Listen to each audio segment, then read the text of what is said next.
pitch. That's a changeup. He throws a changeup. I was talking to Catch about it today. Good to go.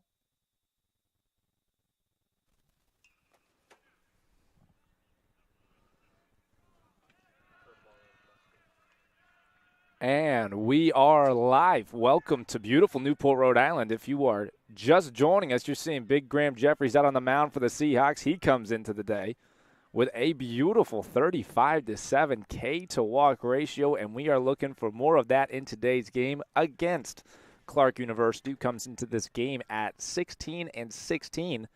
That first play there was an 0-2 pitch that was grounded out to the shortstop, Dustin Cicada. Cicada has been the full-time shortstop for just about 3 weeks. He can get it up there to that 92, 93 range. And if he's able to use that curveball to go along with a great fastball, then today could be a very tough day for Clark hitters. He used the fastball again there, and now he's up 1-2.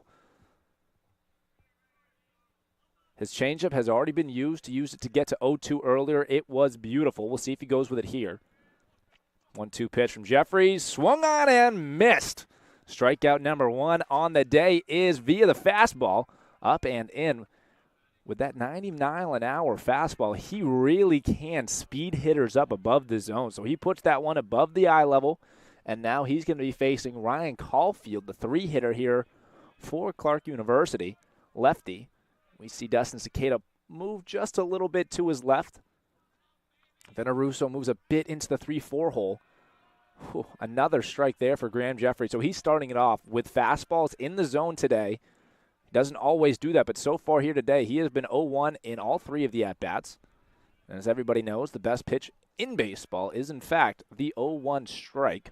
Or, pardon me, the 0-0 for the first pitch strike. How about an 0-1 strike? Now it's 0-2 with that changeup up at the zone. Graham Jeffries looks to have good command of all of his pitches so far today. Another changeup there. Well, now he's in 0-2. Looking to finish off this side. He takes his set. Here's the windup. The 0-2 pitch is just outside. Good changeup off the plate away.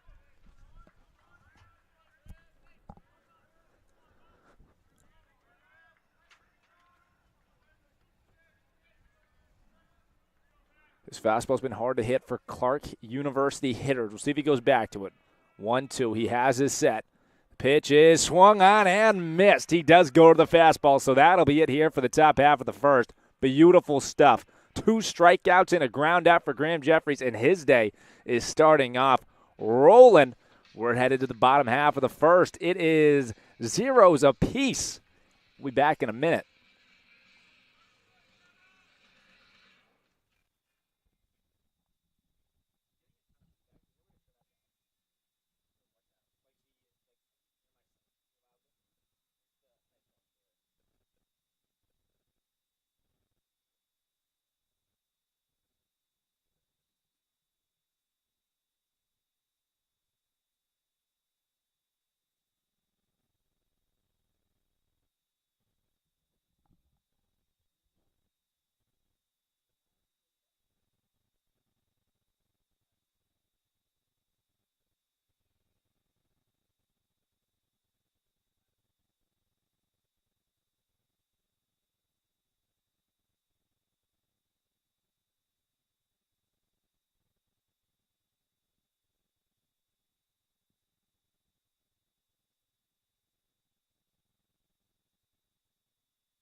And welcome back to Seahawk Nation. We're here at Salve Regina University on Brother Michael Reynolds Field. I'd like to say a shout out to Trish Cronin, the Director of Athletics over at Clark University, who was the softball coach here as well as an athletic trainer. She's now over at Clark University. It's always nice to see Salve alums on the teams that we play against. So hello to Trish Cronin. The first pitch to D'Amato, down and in with the fastball.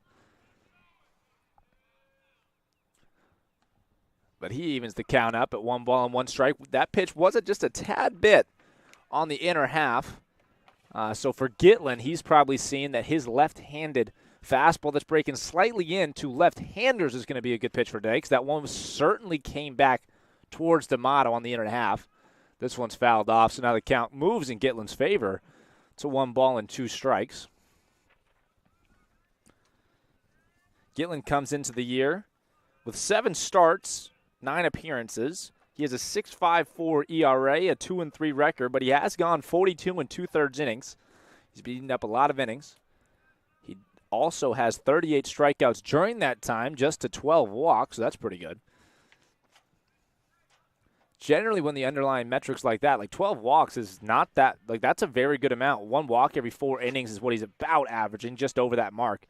Generally, you're not going to allow almost 7 runs per 9 when you have command of your pitches like that. So we'll see what Gitlin's able to do today. I don't think that 6.54 is vindicative of the pitcher that he is based on some of the other stats he has, but here we go. We're going to get the chance to see it against a powerful Seahawk lineup. Powerful is the way to describe it. Some of the best hitters so far in the conference in the last 8 games, or even the last third of the season. Veneruso is now hitting .378. Here's the pitch to D'Amato. Swung on, hit right side. It's going to be close. He's got a chance. No, it's thrown out by the second baseman. So D'Amato grounds out. D'Amato has been phenomenal. He's been finding barrels nonstop, it seems like, in his last 12 games. And this is a player that we expect a lot from. He was a first-team all-conference outfielder last year, but the general consensus is that he could be one of the better hitters in the Northeast just due to his sheer power. I mean, he has a lot of it. He grounds out there, but it's a matter of time until he's hitting. Here's the bunt attempt. He lays it down. It's going to be a foul ball for Cicada. A matter of time until D'Amato really takes over and starts to own some of the stats for the CCC, because he's that kind of hitter. Dustin Cicada has been that kind of hitter. Just an unbelievable stretch of games he's had ever since he had to move over to the shortstop position. The last third of the season, ever since he took over from Michael Breen playing shortstop, he's hitting over .420. He has his season average over 300 at .301. This one hit left side. It's going to be close. There's the shortstop. Has it, throws to first, and that is in time to retire Cicada. So back-to-back nice plays by the middle infield of Clark University.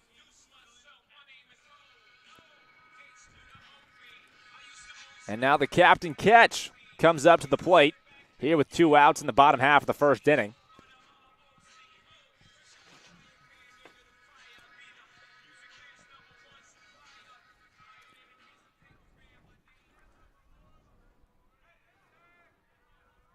First pitch to Dillon. Swung on, hit up the middle, but there's the shortstop. Shifted perfectly. He throws to first, and that is in time. So a quick first inning for Gitlin and Clark University.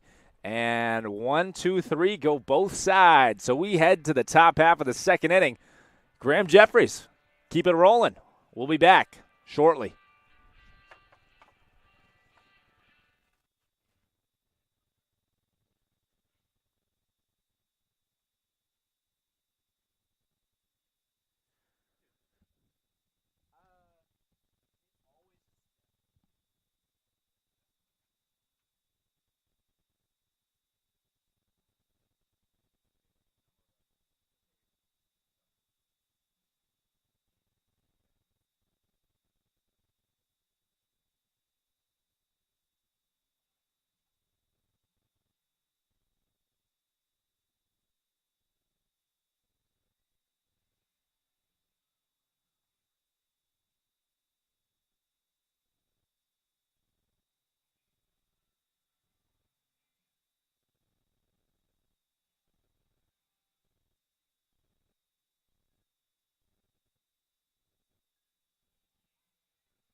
And welcome back to the top half of the second inning here at Reynolds Field in Newport, Rhode Island. This is Niall Silverman watching Graham Jeffries throw a beautiful curveball, just missed with it. So we're getting to see him go to that curveball early and often here in counts, and I am truly excited to see this mix, what we're going to see here today as we progress into the later half of the season, because we're still about halfway, and there's a fastball, great fastball.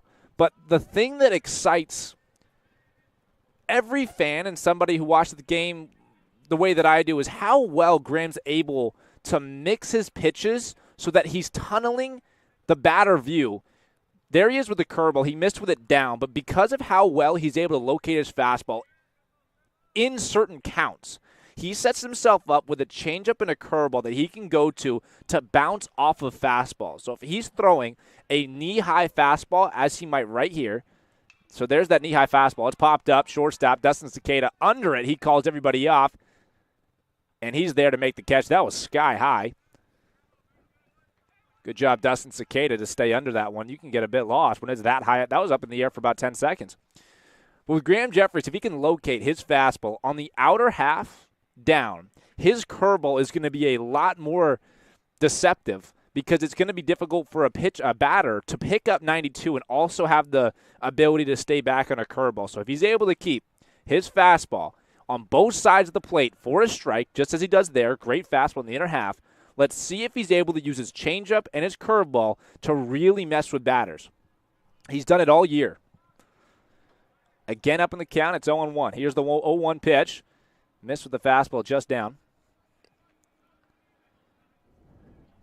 Graham comes into today's game with a 4.94 ERA, but that number is a bit inflated due to the Eastern Connecticut State game that he started.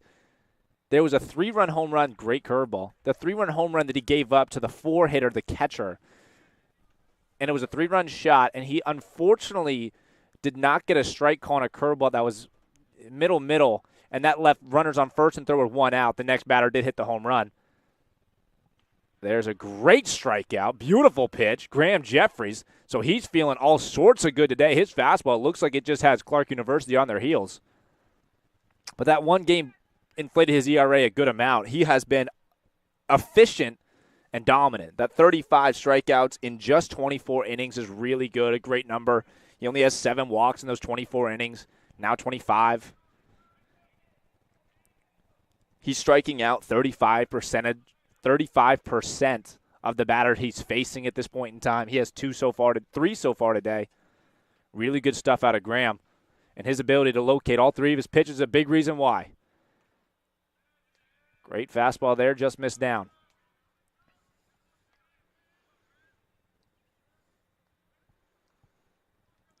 Bit of a shift in the infield. Veneruso playing short right field. Cicada up the middle.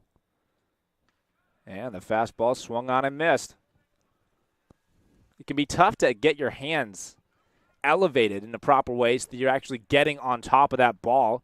When Graham throws about 90-91, it can be very difficult to stay on top when he's elevating it in the zone. And there it is, beautiful. Started the curveball at the top half of the zone, falls for a called strike on the curveball in the bottom half of the zone, so just a perfectly tunneled pitch to move off of the fastball straight to that curveball. Now it's 0-2. See if he goes back to the fastball. That one's hit hard but foul. Appeared to be the fastball.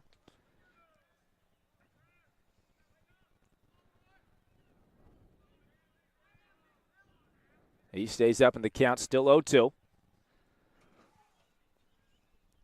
It's the 5-hitter. 6-hitter, Connie Rolnick. He's hitting .250 on the year. He does have a .400 slugging.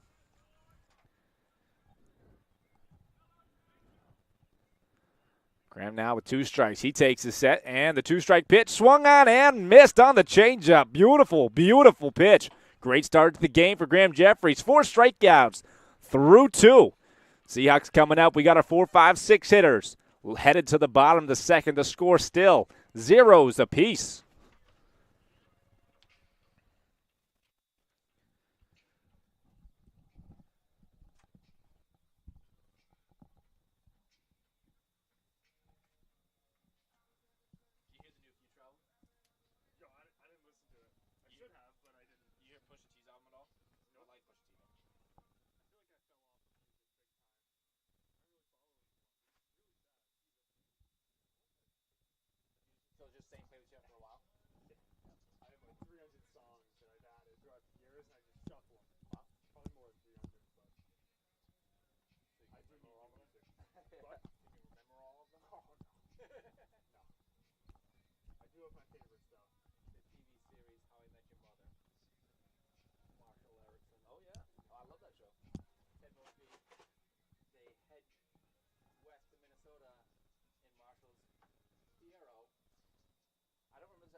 I can't picture that, but I know what you're saying, yes.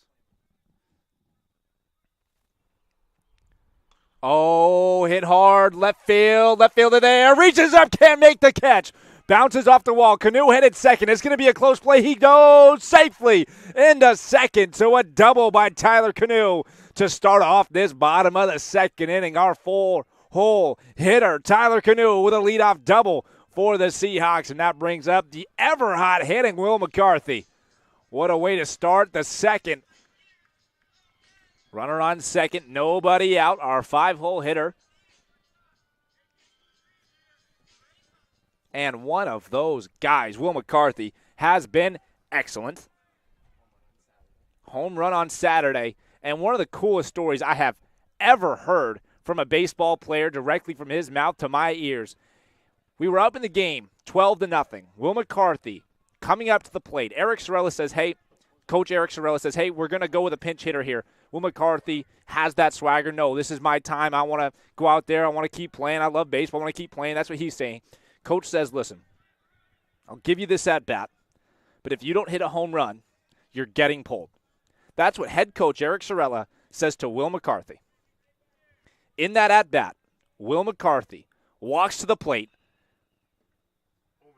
and hits a home run over the hedges. One of the coolest stories I have heard this year. Truly a phenomenal, just I can't even imagine it. Just wow. Will McCarthy going to get pulled if he doesn't hit a home run, as told by the head coach, and then he hits a home run. So Will McCarthy has that swagger. He is here. He's got a 2-1 count, I believe, on him. In the fifth inning, he did that to take the score to 15-0. Now he's got another big spot, looking to not get it to 15, but 1-0, maybe 2. This one hit left side and through. We're going to see what Canoe does. He rounds third. He's going to head home. The throw to the plate is going to be cut off. Not in time. Now on second base, Will McCarthy, the RBI single. He advances to second. Oh, boy. He just continues to hit in the big spots. Will McCarthy, RBI single to start off the bottom of the second and to start the scoring here in today's doubleheader against Clark University. So back-to-back hits, back-to-back times, a runner on second. And that brings up the sophomore, the captain, number 8, Brandon Grover.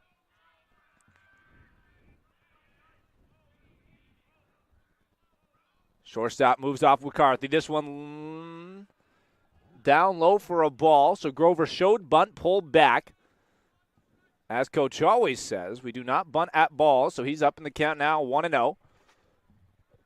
The shortstop going to play a little bit of cat and mouse with McCarthy. He stays there. And again, another ball. Grover is showing bunt. He will bunt in this situation to get that runner to third with 1 out. But he's not going to do it against a ball, so he's up in the count now 2-0. We'll see if he continues to bunt. Now he's in the favorable count. He's not looking like he will. And he won't, but it's a strike in there, so the count now 2-1.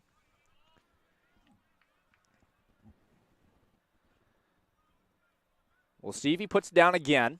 I don't think he will with a 2-ball count. He does have the leverage. Shortstop backs off McCarthy. This one swung on, hit right side. That'll do the same thing as a bunt. Good at bat for Brandon Grover. It's a bit different in the scorebook because if you lay down the bunt there, you'll get credit for a sacrifice, and that changes what the box score looks like for the batter. So he won't, in the box score, get any sort of credit for moving Will McCarthy over to third. But that is the exact same thing as a bunt in this situation, ground ball to the right side. So nice job, Brandon Grover. Successful at bat. Now Ryan Gratial steps in the box. Runner on third, right side, single. Ryan Gratial, RBI single here in the bottom of the second. Seahawks now got 2 runs to their name. Great piece of hitting for Ryan Gratial. It can be tempting for a batter like Gratial, who has, as I've said, a ridiculous amount of power in his bat. It can be difficult for a player like that to decide, as they see a pitch on the outer half, that they are going to take what the pitcher gives them and go the other way with a baseball, because I feel like, from his perspective, I feel like I want to hit a home run. I want to. It's the most fun thing in baseball, hitting a home run. But he stays, has the right approach, hits it the other way, and now he stands on first and drives in a run. Productive at bat, great at bat. And after that ball, the count evens up 1-1 to Tyler Petrosino, who is now at the plate. Big gap in left center field. Big gap left center field. We'll see if Petro plays with that. He does not. He lays down the bunt. And that bunt right there was not a sacrifice bunt attempt. That was a bunt for a single attempt. Rolls foul. So that counts 1-2.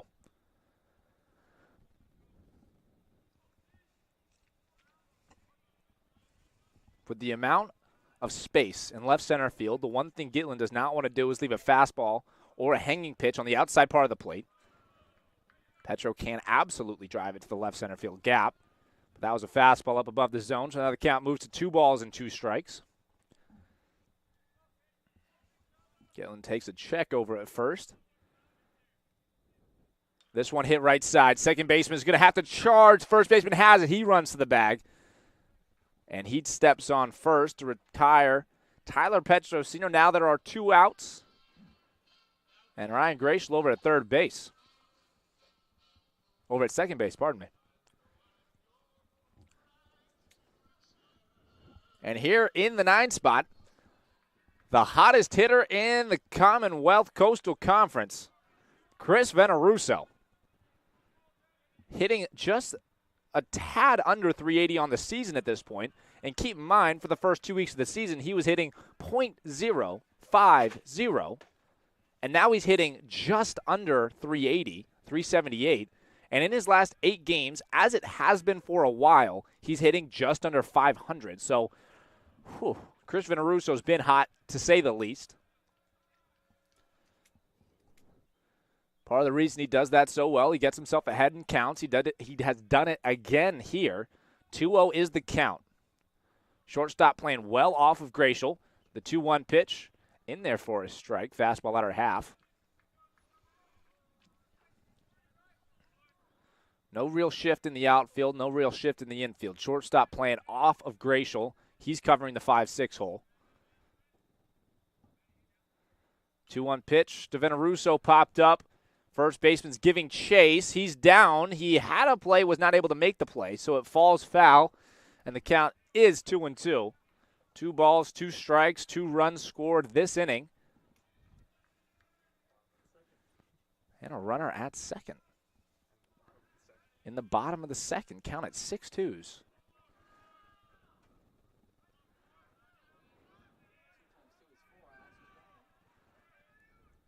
This one hit left side. There's the shortstop. He plays it well, throws to first in time to record the 3rd out of the inning. So that'll be it here in the bottom half of the second, but it surely was an eventful bottom half.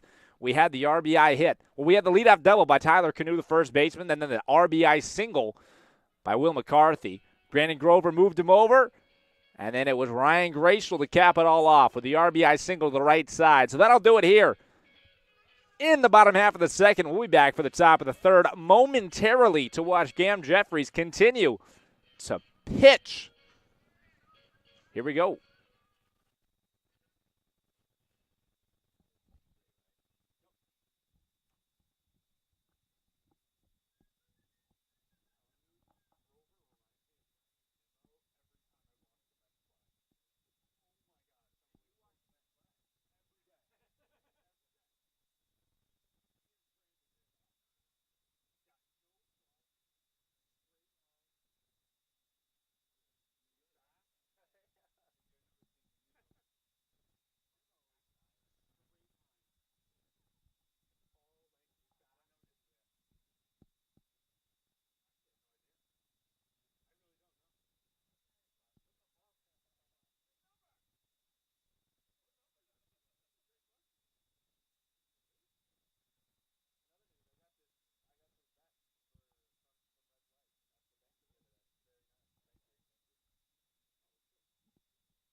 And we are back to watch Graham Jeffries pitch and the rest of this Seahawk defense play some defense.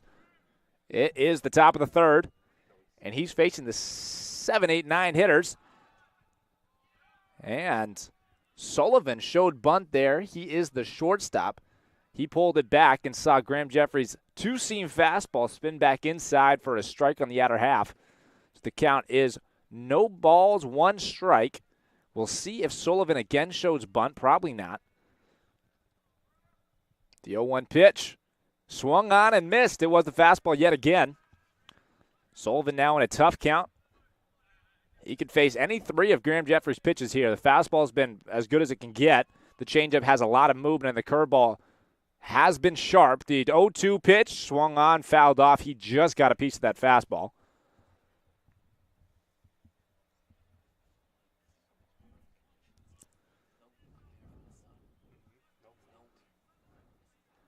We'll see what Jeffries goes with here. If he elevates a fastball, that could be strike 3. He also has every other pitch to work with. It's the curveball, and it's in there. Oh, my gosh, is it beautiful. Wow. Strikeout number 5 comes on one of the prettiest curveballs of the day. Started at the top half of the zone. Sullivan laid off of it, was possibly concerned that he was already behind the fastball, and he just watched as that curveball spun back right into the middle of that plate. So that is strikeout number 5 for Graham. He's now facing the 8-hitter, Keefe.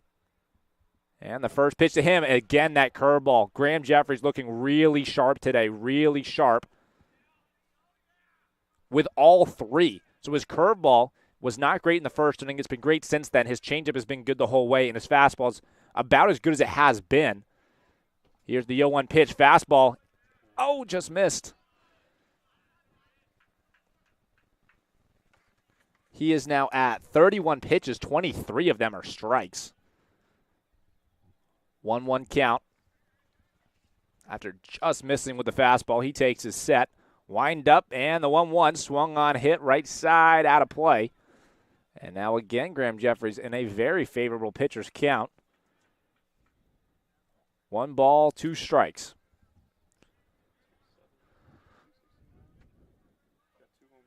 Keefe on the year, their 8-hitter, hitting .269, does have 2 home runs.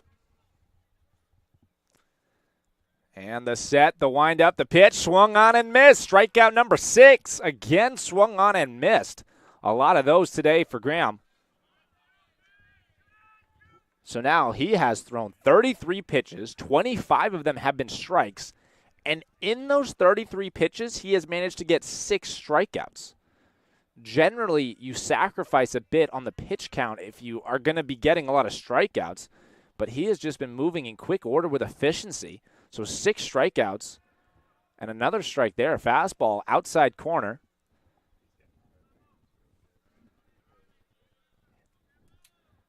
He is now facing the 9-hitter, Ethan Belt, who's hitting .209 on the season. The 0-1 pitch, fastball swung on, popped up. McCarthy giving chase, but it's going to be out of play. And just like that, the count is moved to no balls and 2 strikes, 0-2 count.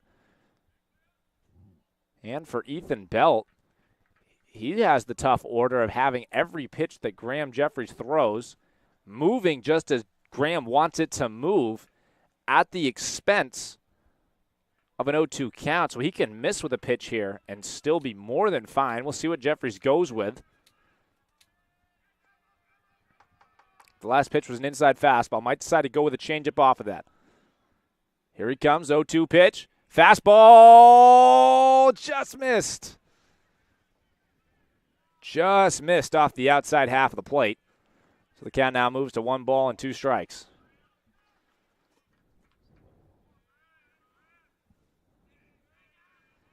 Here he goes. Graham Jeffries has his set. The pitch. Curveball missed upstairs. 2 balls, 2 strikes. No shift anywhere. Benarusso playing just on the edge of the outfield grass. As with Cicada, Will McCarthy way back. The 2-2 pitch. Oh, again. Again, just missed off the outside half. Very close.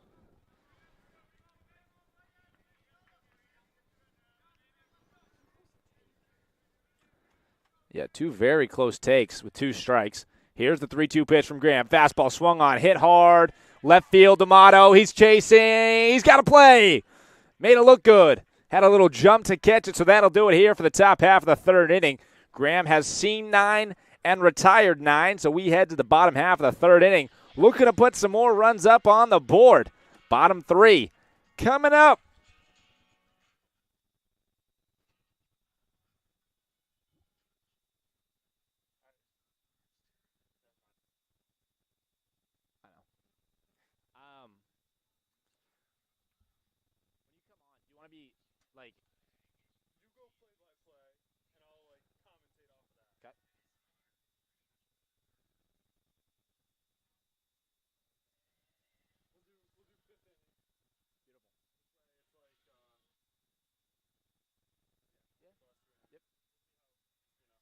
Yeah, for sure.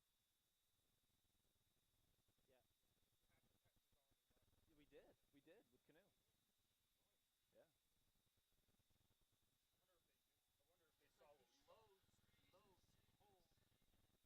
Yeah. Yeah. Like whoever taught him his mechanics. I don't. But you wouldn't put a guy who's hurting like that on the outfield. If that was because if he had a regular arm and was doing that, the coaches wouldn't play him. Yeah.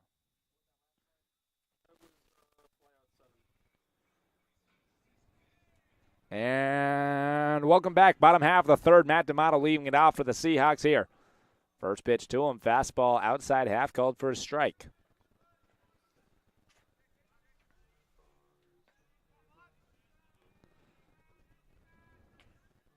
And there it is. Count evens up 1 ball and 1 strike.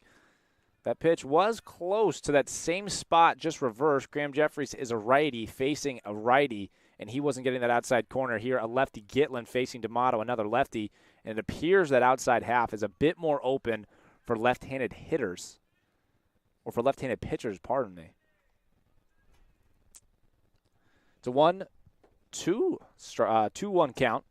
That one swung on and fouled back off the bat of D'Amato. Again, that was a barrel.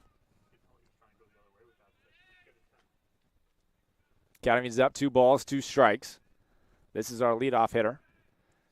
Pretty big shift over on the right side. And again, a barrel. This one fouled off hard down the left field line. There are 2 shifts on for the Clark defense. The second baseman is playing no more than 30 feet away from the second baseman. The middle of the infield is way open. Another foul, left side. There's probably 100 feet of space between the shortstop and the second baseman on a straight line. So the middle of the infield is base hit alley right now. Also left center field is open. 2-2 pitch again. That one's inside. So the count moves full. 3 balls, 2 strikes to our leadoff hitter, Matt D'Amato.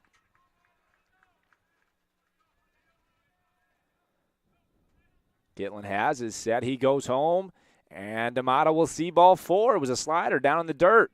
So the leadoff man reaches for the second consecutive inning, and that brings our shortstop and our captain, Dustin Cicada, up to the plate.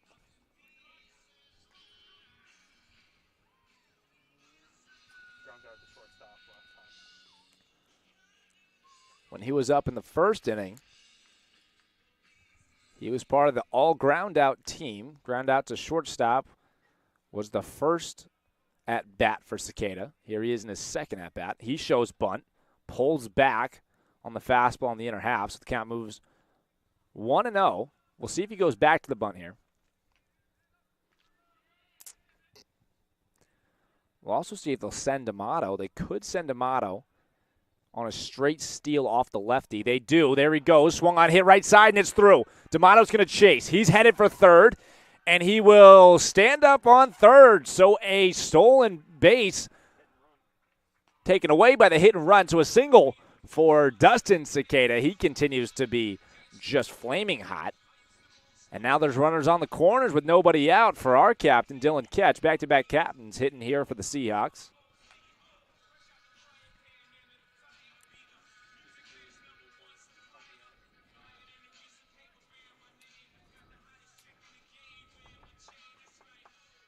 Against Mitchell, College. Dylan Ketch finally got on the board for the home run.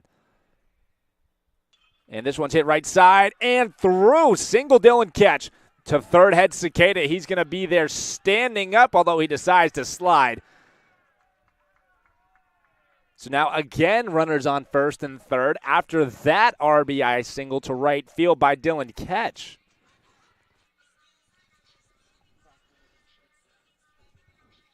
Big hit there for Dylan Ketch as the pitching coach now coming out to the mound to talk. It's 3-0 here in the bottom half of the third, and there are 0 outs, runners on the corners. There is action in the Clark University bullpen. He still has a sweatshirt on, so he's not getting ready to come into the game, but he's getting himself prepared for possibly an entrance into this game this inning. Up to the plate now for the Seahawks is Tyler Canoe, who ripped a double to left field in his first at-bat of the day. So the pitching coach breaks the huddle. Probably just to give Gitlin a break. A moment to reset was the purpose of that mound visit. Back-to-back-to-back runners reaching. Back-to-back singles off of Gitlin. They wanted to give him a second. Now here's Canoe, the first pitch to him. In there for strike one. But Dylan Ketch ripped his home run to right field, and he did get himself onto the home run board for the season. Here's the pitch to Canoe outside, which he likes to see. It was a game earlier in the season against Gordon University, over against Gordon at their home field, where he ripped a ball out to right center field. And in a series that we probably won more than 25-1 in that weekend series in the doubleheader. Here's the 1-1 pitch to Canoe upstairs, ball 2. And the center fielder goes up and robs a home run. Glove over the wall, brought it back into play, made the catch, got the out. So Dylan Ketch was robbed of his first home run of the season, and it took another 15 or so games for him to finally get that first home run, but he did get it. So he will forever have had a home run this season, which he's happy to see. 2-1 count. Pitch to Canoe, swung on, hit unbelievably hard, but foul. That's one of those where you got to say if it's fair, it's gone, but it wasn't fair. So it's just simply strike 2. 2 balls, 2 strikes. Pitch to Canoe, swung on, hit right side and through. Left field. He picks it up. No play at the plate. And now runners on first and second. Still nobody out. So another hit. Back-to-back-to-back singles. And 4 straight men have reached. And that brings up our 5-hitter, Will McCarthy. He's in an advantageous spot. Score is 4-0. And we have runners on first and second. Still nobody out.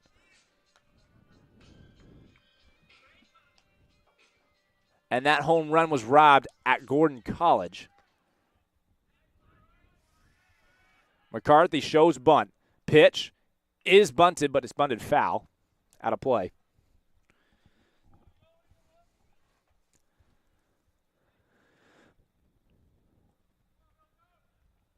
We'll see if they go back to it. Now there's 1 strike. If McCarthy lays down a successful sac bunt here, he would move 2 runners into scoring position with less than 2 outs. So a lot of ways to score from there. He doesn't bunt. He swings and swings through it. So it's no balls, 2 strikes.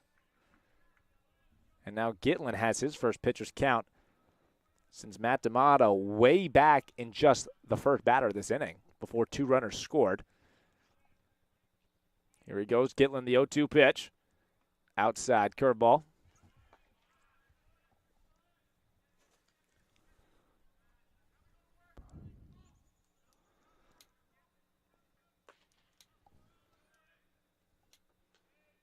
And now over in the Clark University bullpen, number 1 has taken his sweatshirt off.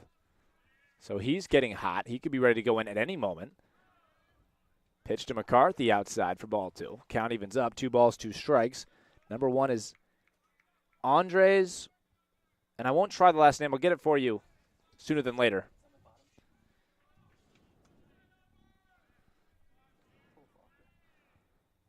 Two-two pitch swung on by McCarthy and fouled off. It is Andres Hulfacker who's pitching in the bullpen now.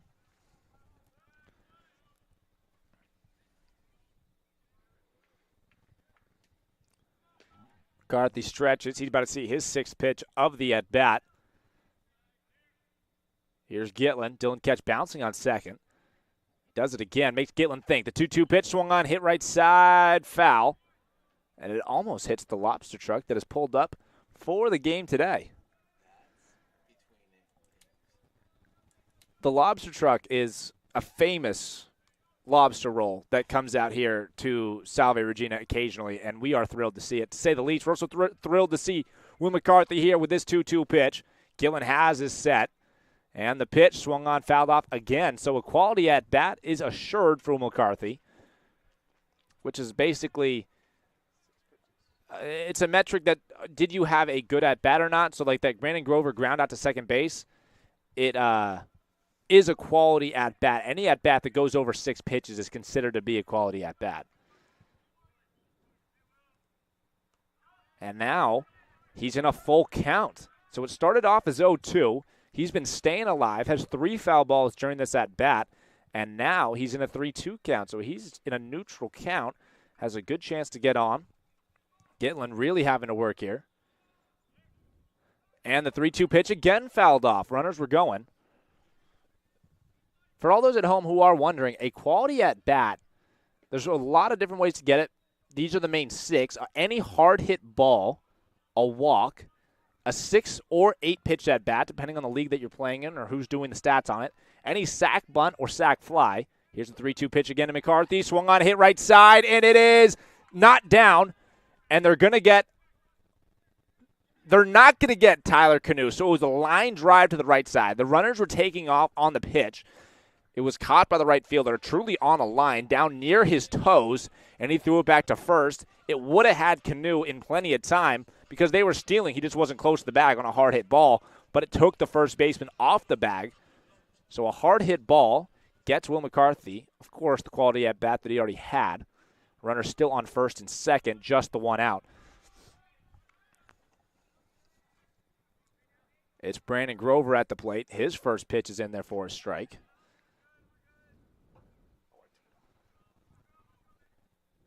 Grover, a good 2-strike hitter. He has 1 strike against him here.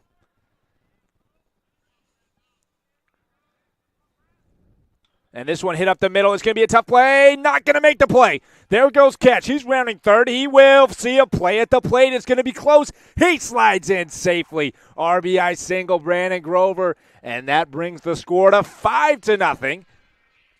Good piece of hitting by Brandon Grover. He just drives it, stays middle, takes it up into the gap they are giving to left-handed hitters by not shifting the shortstop over to play a little bit over the bag.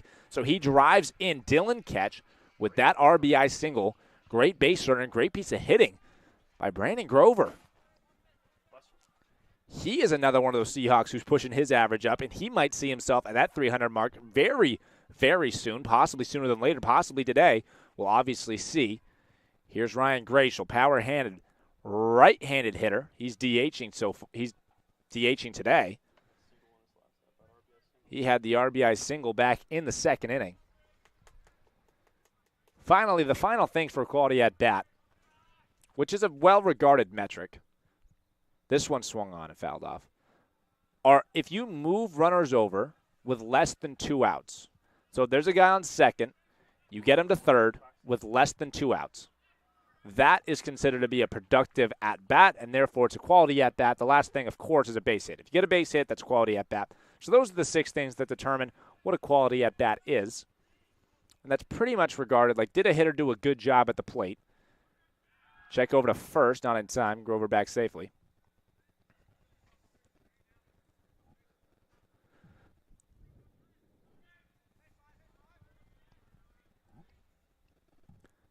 Count still 0-1.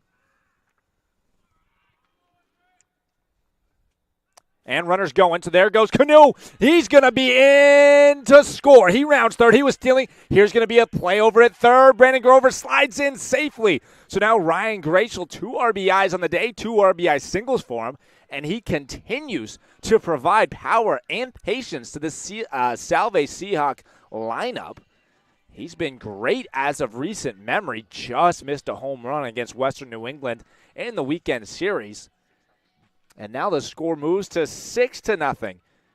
with no home runs, the 6 runs are coming off of team baseball. Just base hit after base hit, walks along the way, productive at-bats along the way, productive outs along the way. Just a lot of good stuff here. Gitlin really having to work. Now, Tyler Petrosino is up at the plate. These 6 runs, there's only been 1 extra base hit. That was the leadoff double by Tyler Canoe. The other 6 base hits have all been, and that one hits Petrosino.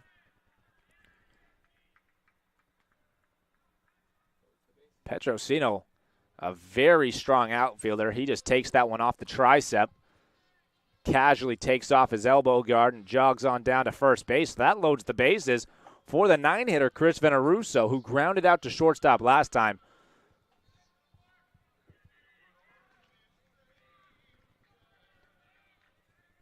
But he's been as hot as anybody. This is a great situation for him. The first pitch swung on, hit left side, and foul. There's only 1 out for Veneruso. A lot of different ways to get the RBI. Petro can absolutely fly over from first base. So anything hit hard into a gap, you have a shot at potentially 3 runs. Here's Veneruso outside. Oh, called for a strike, so that is an unfortunate strike because it moves the count to no balls and 2 strikes, and it's a lot tougher to hit from the 0-2 spot. Now Gitlin can really go to any of his pitches, and he knows that this is going to be his last inning of work, so he's going to be showing you everything he's got. 0-2 pitch, swung on, hit, left side. Shortstop not able to make the play. It's off of his foot. Here comes Gratial. It's going to be close to the plate. There's going to be a throw, and he's in there safely.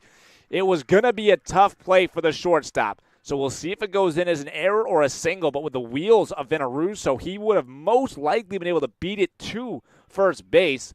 The run scoring, the Gratial run score, will most likely.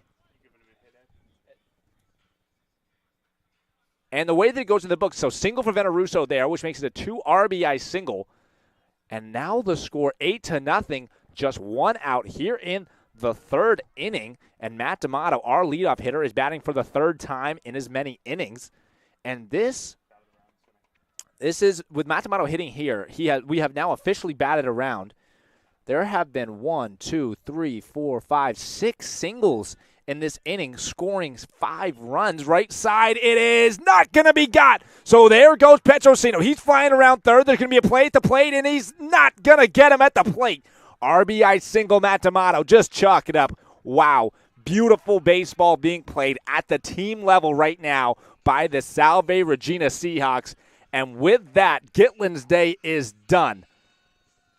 He got through 2 1/3, giving up 9 earned runs, striking out nobody. So a great job by the Salve Regina Seahawks. Your home squad plated 9 runs in 2 1/3 innings with only 1 extra base hit while striking out 0 times. If you want the definition of good team baseball, that is it. That's it. Like just moving the line along and letting the next guy in line drive in some runs himself. You're not seeing guys coming to the plate right now with an approach of, I'm trying to hit a home run to pad my stats or something like that. That is not what we are seeing today here from our home squad. It is just team baseball to the T, and it's been perfect. We're up 9-0. We'll give the new pitcher Andres number 1, and I do apologize. I'm not going to try with the last name. Holfacker. Andres Holfacker. We'll give him a little bit of time to warm up, but the final day for Gitlin was 2 1/3. He gave up 9 runs, all earned on 10 hits. He struck out none, walked 1, and hit 1. 2 runners on base are his. And the 2 runners on base are both his. So his line could get a slight bit worse. He came into the game. We won't go to the break now that players are moving back to their positions.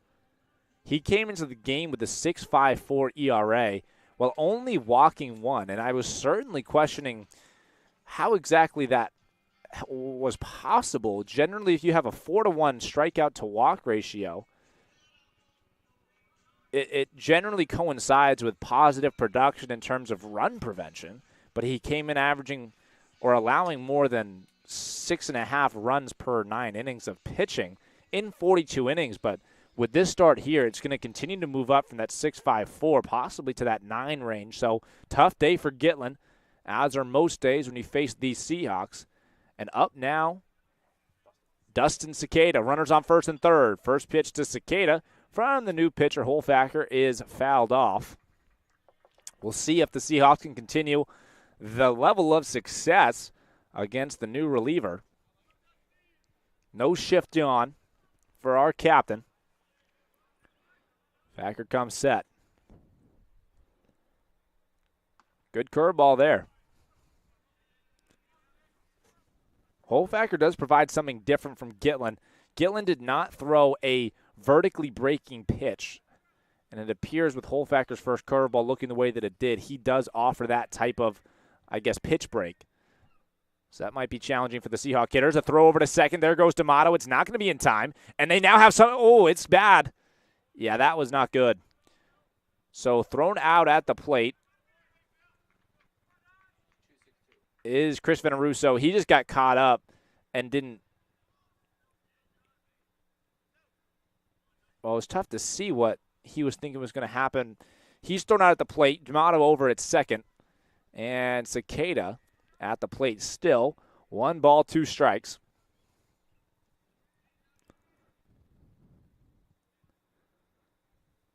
And he hits one hard, but fouled down the right side.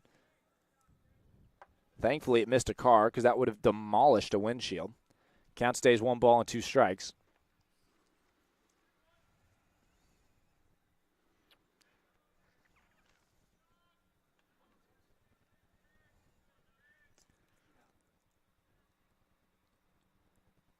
And it's going to be close. They'll check over to the secondary umpire. He did not go, so the count moves to 2 balls, 2 strikes. There are 2 outs. Runners at second.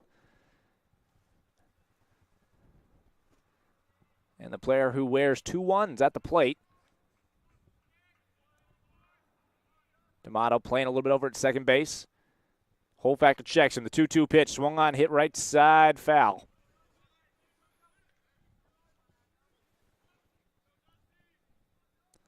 So Cicada continuing to fight. They won't put D'Amato in motion because getting him to third base doesn't make too much of a difference, but he could take off if he wanted to. He's reading the shortstop really well. 2-2 pitch, swung on, hit back up the middle, single. Here goes D'Amato. He's flying around third. It's going to be close at the plate. The throw is not in time. Dustin Cicada with the RBI single, and he trots over to second base on the advance. So now double digits in just the third inning. Wow. Back-to-back singles for Dustin Cicada. In this inning, he has 2 singles in this inning. 3 singles in a row. Veneruso, D'Amato, Dustin. And that makes it 6 consecutive players to have reached base. 5 via the single. Petrosino, the only one who did not single. He was hit by a pitch. Dylan Ketch now at the plate. Again, this is his second at-bat of the inning. He singled in his first at-bat. He's the 12th plated Seahawk here in the third inning. Holfacker has his set. He checks on Cicada. This one swung on, popped up, possibly playable. Third baseman's there. He does have room. He's back, but he's not able to make the catch. So that one's down in foul territory. Cicada will return to second, and Dylan Ketch will return to the box. And Dylan Ketch, being the hitter that he is, you never want to give him a second chance. He's going to get that second chance. 1-1 count.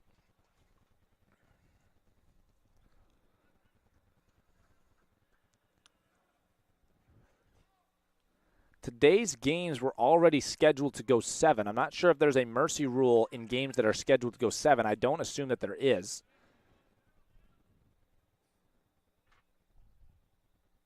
Holfacker checks on Cicada. And the pitch to Ketch swung on, fouled back. So now 2 strikes on Ketch. 1 ball, 2 strikes. In the same way that D'Amato could, if he wanted to, take off, I can see with Cicada that he does have the shortstop played pretty well. And the pitcher, Holfacker, is paying a lot of attention to Cicada over there at second base. And really the only thing that a stolen base would do is open up the left side of the infield. It'd be like a hit and run that you don't often call just because it just never gets called. Here's the pitch to catch. Up and in, way up and in. The reason that a hit and run doesn't get called for sending a guy to third base is, A, on a base hit, you're probably scoring anyways, but also if the batter at the plate isn't able to make contact with the ball, the throw to third is a heck of a lot easier than it is to second, so you just don't see it. But they could run it here with Cicada's wheels and how well he's playing this. Oh, that one catches catch, and he is going to jog on down without even rubbing any dirt on it. That is a bulldog. So now runners on first and second, one out. Canu is 2 for 2 on the day. He has a double and a single. This is his third at-bat of the day. Good at-bat by Dylan Ketch. He was facing 2 strikes for most of the at-bat, and he finally gets plunked on the knee. First pitch to Canu, in there for a called strike. And again, Clark University is warming up that bullpen. They really would prefer not to use it. They're playing 14 innings of baseball today, and to have to go to a third reliever early would be difficult to really come back from. Good pitch there from Holfacker. Curveball down in the zone, got Canu to chase over it. So now the count very favorable for the pitcher. No balls, 2 strikes. The pitch that Canu swung over, he hadn't seen yet today. In terms of pitch shape, it was that vertical breaking ball that the starting pitcher, Gitlin, didn't really have to offer towards Canu. So we saw it for the first time, swung over. The 0-2 pitch here. And he again sees the curveball, that vertically breaking curveball. Good take by Canu. Just below the zone, so he stays in the box. 1 ball, 2 strikes.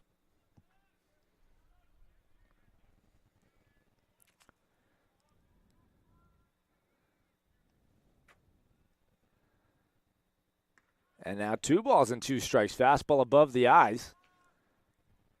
And just like that, from a very favorable pitcher's count to neutral. And now Canu has himself an opportunity to read pitches. He just got his eye level changed. A curveball in the bottom half of the zone has to be what the coach is looking for here. Holfacker comes set. Have to assume that's what he's going to go with. Had Canu beat on the first one. It is the curveball, but it's not even close. That one might go out of play. And it does. So it's out of play. We'll see if Cicada scores or just moves to third. He'll just move to third. So that curveball bounced, and it bounced in front of the plate, hit the front corner of the plate, like the front edge, and just got trampolined out because of the spin from hitting. Like the spin was heavy for front spin that would have sent it over anyways, and then it hits that part of the plate and it just bounced out of play. So now the count's full. 3 balls, 2 strikes. Runners on second and third. The pitch to Canu, swung on, hit left side. Third baseman's there. He has it. He throws to first, and that is in time to retire the first baseman, Tyler Canu, but not before just an eventful bottom half of the third, where we played at 14. That'll do it. The Seahawks are on top, 10-0 after 3.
Here's Graham, leadoff hitter. Carter Duran. And welcome back to the top half of the fourth. There have been very different stories offensively and defensively. We're facing the top 1, 2, 3 hitters here for Clark University. Graham Jeffries has faced the minimum through 3. First pitch hit left side. Here comes McCarthy. He's charging. Nice play. He fields. He throws in time to make the play. Great play by Will McCarthy on the run. Had to charge it. Picked it with the glove. Transferred immediately. As soon as that ball got transferred from glove hand to throwing hand, he was already throwing it. Beautiful piece of throwing. And that'll be a first out for Duran. 1 pitch, 1 out. Sam Farrell, statistically the best hitter on the team. Up and in. Catch. It appears that when it hit off of his thumb or something, he appeared to be a tad bit shaken up. He'll be fine, though. He squats back down. But Farrell has been statistically the best hitter on the team. And he now is in a 2-0 count. But he's hitting .362. He has the 5 home runs, 18 RBIs, total bases of 45. And his pure slugging is .652. And that goes along with an on-base of .511. Good enough for a 1,200 OPS, practically, which is extremely good. Graham gets his first strike on a foul ball hit down the left field line. And here in the top half of the fourth, a new player has checked in for the Seahawks. It is Jared Beniers. Welcome, Bingo. Welcome, Bingo family. All of them. Hello, Mother Bingo, Father Bingo, and the newly acquainted Brother Bingo that I met the other night.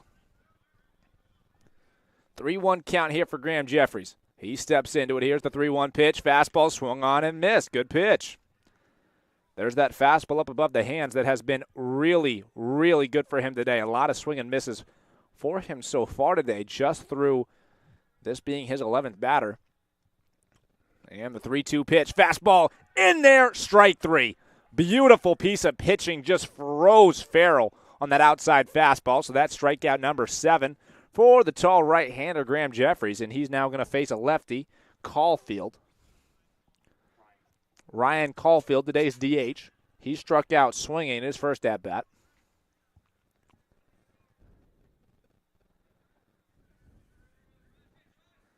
First pitch to him, swung on and missed.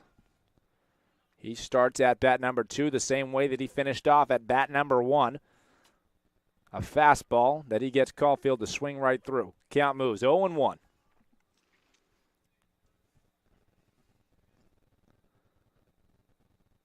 Good changeup. The amount of movement on that changeup, if he was throwing a cutter, a changeup is going to move your throwing hand, it's going to move that way. So for a lefty, it'll break to the left. For a righty, it's going to break to the right.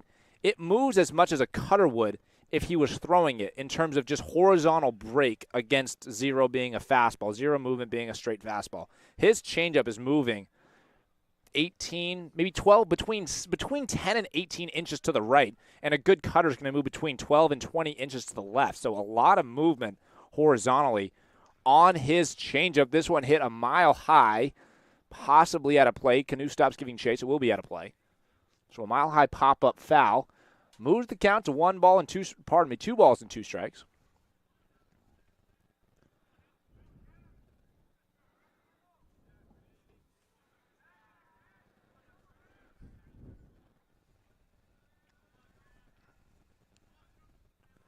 Graham looking for strikeout number 8.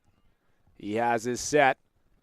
The windup and the 2-2 pitch is curveball in there. Strike 3. Strikeout number 8. He struck out 2 each inning, and he is rolling. Really good through 4, and we're going to head back to the bottom half of the 4th to let these Seahawks continue to do what they do best. Hit! Bottom 4. Here we go.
Here we go. And welcome back to the bottom half of the fourth inning. Niles Silverman here watching Will McCarthy at the plate. He's having a good day, to say the least. Made an excellent play back in the top half of this inning to retire the leadoff batter. McCarthy at the plate has a single and a line out to right field. Very close to being RBI extra bases, but a nice play by the right fielder. 0-1 count to him. This one swung on, fouled off into apparently his own foot, although he doesn't appear to be shaken up.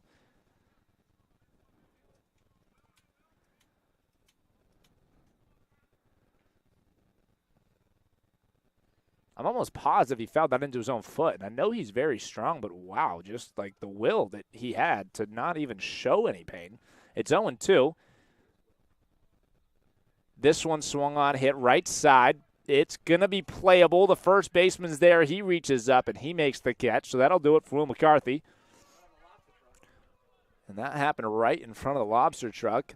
It doesn't appear there's a sign, a hit it here sign on that lobster truck, but I think they might have to put it on there because that'd be a good idea. You get a hit it here sign, you put it in the outfield, and they will supply free lobster rolls to the team, to the broadcast crew if somebody from the team hits it there. Now, I like that idea. Here's Bingo, his first at bat of the day. Good hold for him there. Curveball. Holfacker is still in for the game. Still in the game.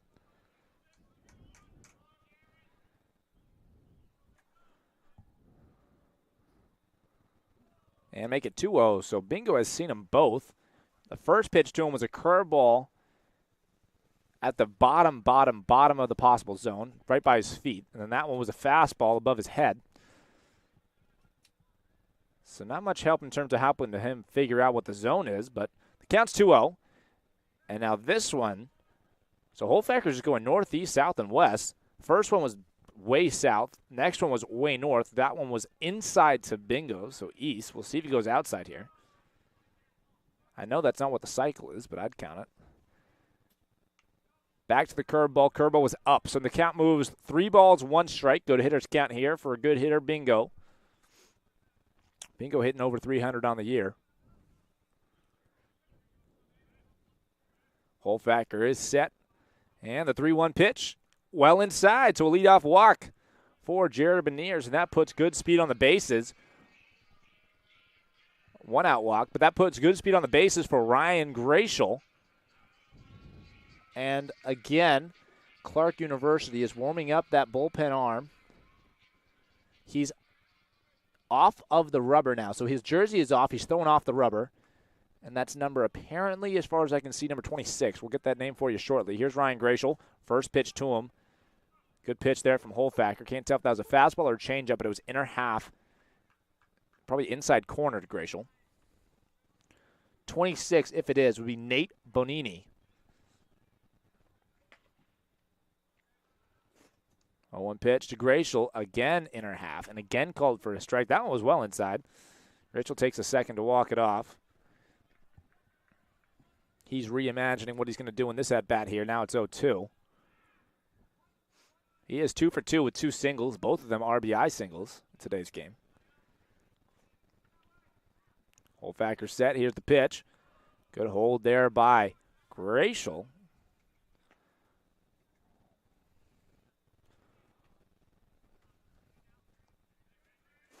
Holfacker really has provided a new pitch that Salve is going to have to be prepared for the rest of the game. That vertical breaking ball has been good today. He checks back to first. Bingo's in there safely.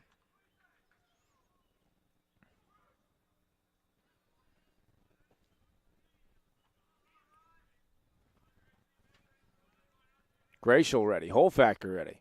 1-2 pitch. It's on the way. It is in there for strike 3, so that'll do it for Gratial, and that is the first strikeout of the game for the Seahawks squad. And that brings up the left-handed power bat of Tyler Petrosino.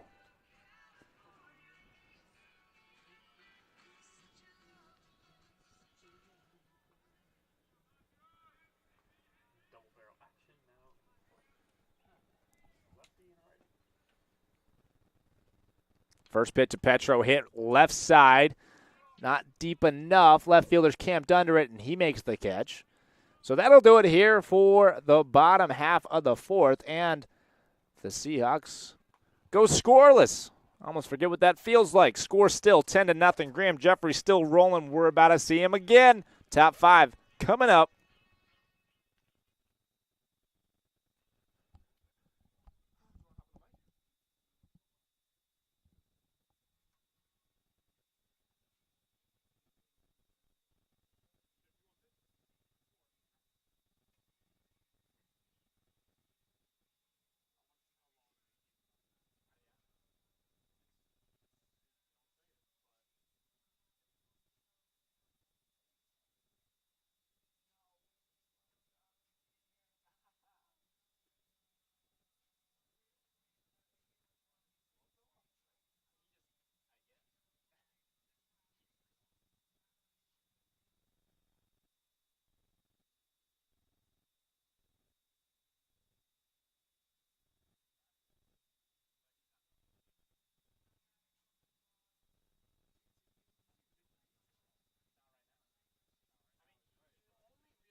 And welcome back to the top half of the fifth inning.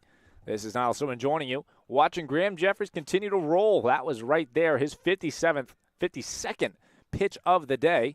So he was 51 pitches through 4 innings, and in those 51 pitches, he had 8 strikeouts. As I said early in the broadcast, strikeouts normally come at the expense of throwing a good amount of pitches. So he's done both, getting strikeouts because of good pitches like that, although he didn't get the strike call.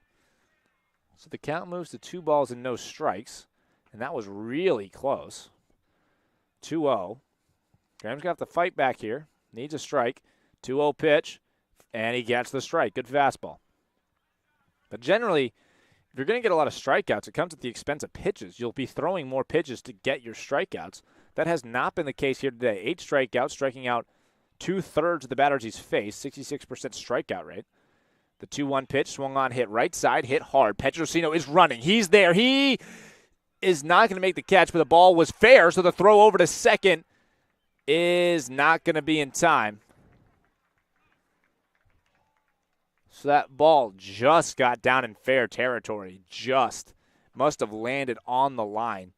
And that is the first base runner of the game for Clark University.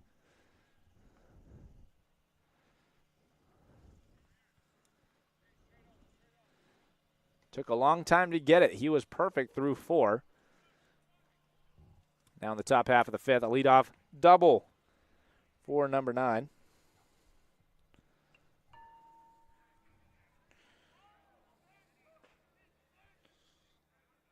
That was LeCastro. Oh, that was Johnson. Excuse me. First baseman. LeCastro is now at the plate. He's down on the count 0-1 after that foul ball. Time is called. And it's a balk call, so over to third base goes Johnson. And now Graham is in a tough spot. Runner on third, nobody out.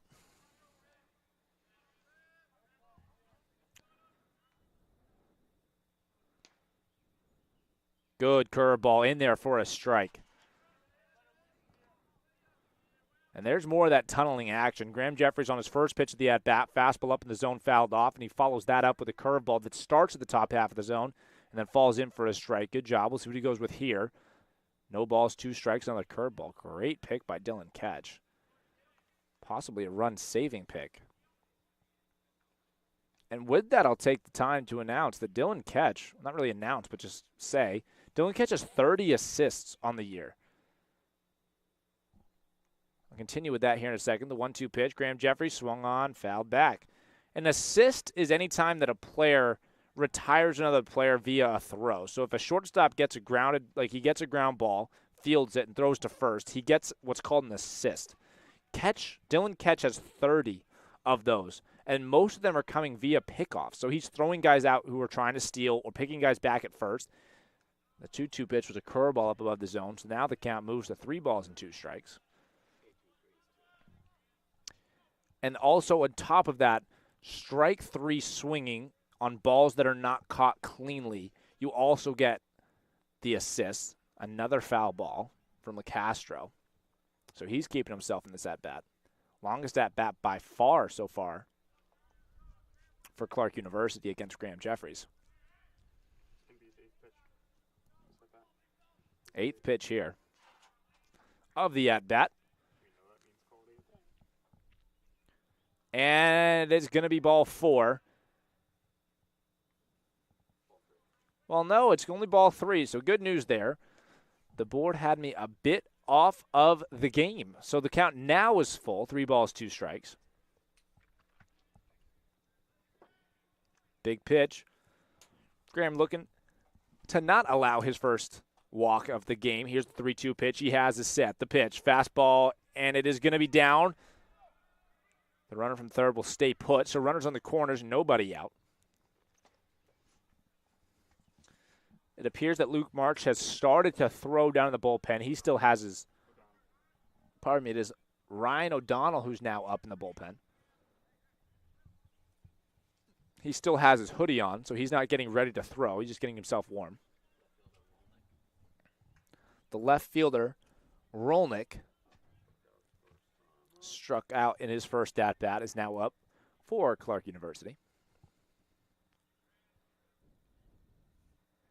First pitch to him, good change up there. Swung over the top of it, another swing and miss pitch for Graham.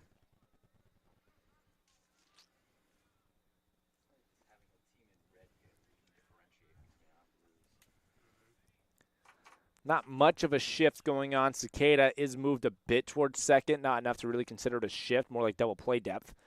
This one swung on, fouled off. So the count now 0-2. With runners on first and third, you certainly move your infield, all of your infield back. Up by 10, your infield will be back anyways. But with runners on first and third, nobody out, it is almost a guaranteed run-scoring situation, except for the fact that Graham Jeffries excels at striking batters out, because that's really exactly what he needs here if he wants to prevent a run. That or an infield pop-up. So we'll see if he's able to get the strikeout that he certainly is looking for. He's in a good count for it. No balls, 2 strikes. He has his set. He comes home with it, and he gets strike 3. So that needed strikeout, and he gets it. Now the inning can end on a ground ball. And that brings up Sullivan. So a much-needed strikeout with strikeout number 9 for Graham so far. Here with 1 out in the top half of the 5th. So far today, Graham has not struck somebody out without following that first strikeout with another strikeout. So we certainly know what today's game history would tell us we're looking for here, but well, we can tell you what we'll see. We'll see a well-pitched at-bat from Graham. The first pitch was a ball. The 1-0 pitch in there for a called strike, so a fastball outside corner. He evens the count up at 1 ball and 1 strike.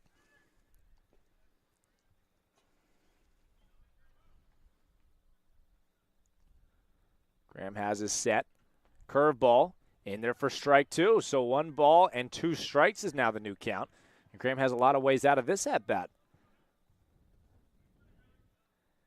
After going with that curveball that landed on the outer half, we'll see if he goes fastball inner half, possibly the changeup. He steps off.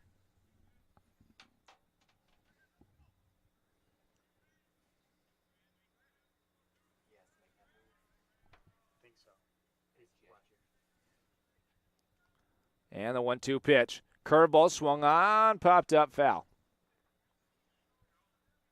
And well out of play. The count stays at 1-2.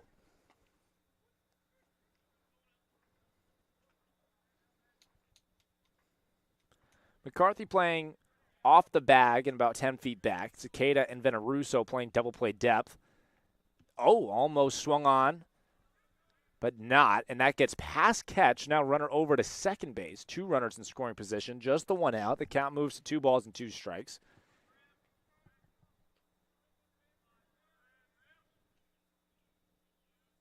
And now he only has 2 ways of really preventing a run this inning, and that's a pop-up to the infield or the strikeout. His next strikeout would be number 10. Here's the 2-2 pitch. Fastball outer half. It's popped into center field. They're going to send the runner from third to home, but they're going to keep the runner from second at third base. So it's runners on first and third with 1 out. That was the first run of the game for Clark University. And again, runners on first and third with just the 1 out.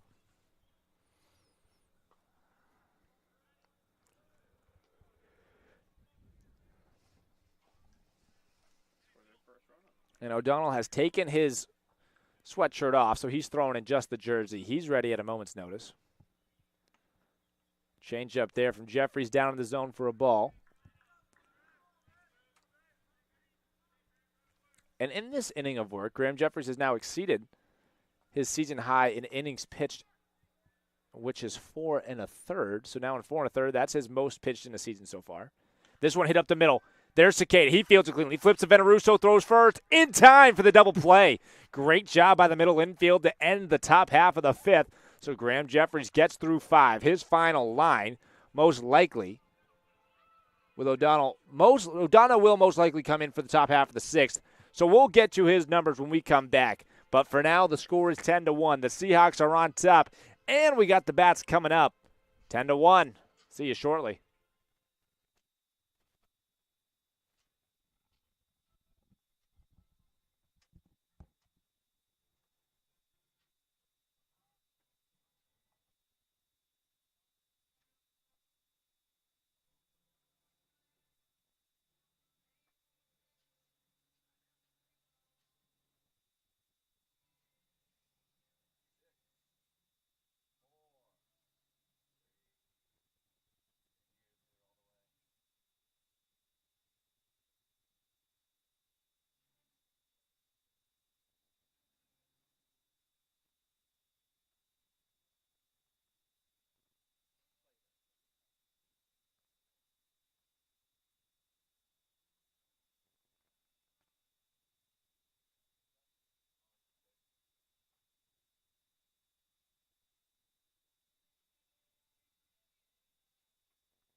Question answer stuff. Very cool. Yep.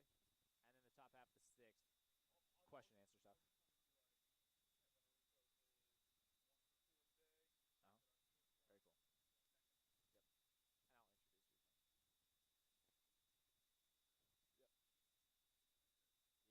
Like wherever mine is, you want it there. Otherwise, I can't hear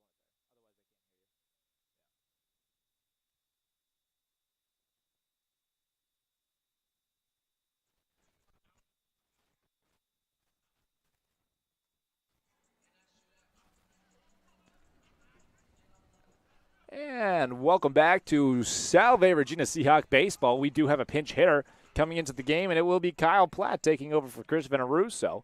And we also have Mike Pizzi joining us in the booth. Hello, Mike. Hey, Niall. It's great to be with you today. It's great to see you up here, that's for sure. First pitch to Platt. Curveball in there for a strike.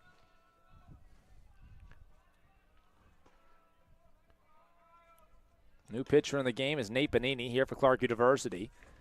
And his second pitch is off the plate away, again with a curveball. Yeah, Bonini on the year. He's riding a 5.63 ERA and 8 innings pitched. So we'll see what he's got today for the Seahawks offense.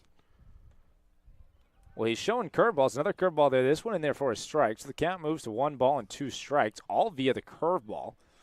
So we'll see. It's obviously tough to tell if he's a curveball guy or if he's just showing them all here in the start of this at-bat. Kyle Platt down the count. 1-2. 1-2 pitch. Swung on, hit right side. It is down for a single. Kyle Platt leads off the inning with a single. So now we have elite speed over at first base. After that beautiful single, Mike, tell me, have that speed at first base with nobody out to lead off an inning. How important is it to have that kind of speed with nobody out and runner on first? Yeah, first of all, just a great piece of hitting, great intent there from Platt. Kind of checks his swing and flips it into right field. But, yeah, super important to get the first man on. Especially when he has that kind of speed. Absolutely. We'll see if we send Platt here. When I talk about speed, obviously I know that Tyler Petrosino does not want to hear this, but Kyle Platt is most likely the fastest player on the team. So we'll see if we send him over to second. Matt D'Amato's at the plate. This one ripped right side. It is down for a base hit. So there goes Platt. He's only going to get to second because that ball was blistered to right field. Just blistered. Launch angle probably less than 10 degrees. And another single for the Seahawks. It seems as if out of the 13 hits, that would be how many? 12?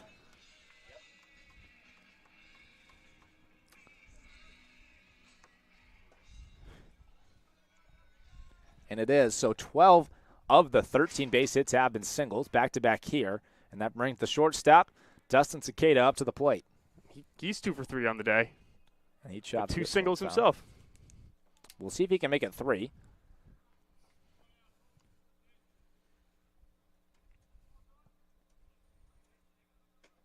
Cicada loves hitting. If you leave a curveball in the middle of the zone, a hanging curveball to Dustin Cicada, he will punish you for that. So we'll see if this pitcher, Benilli, leaves one up. He does. Ball hit right side. There's the center fielder. He's not going to be able to make the catch. Platt's going to head on over to third, and he's in there safely. Another great piece of hitting from the Seahawks. Just taking what pitcher gives you, putting it the other way. Exactly right. Now back-to-back singles to lead off this inning. There is nobody out. Runners on every base. And our captain at the plate, Dylan Ketch.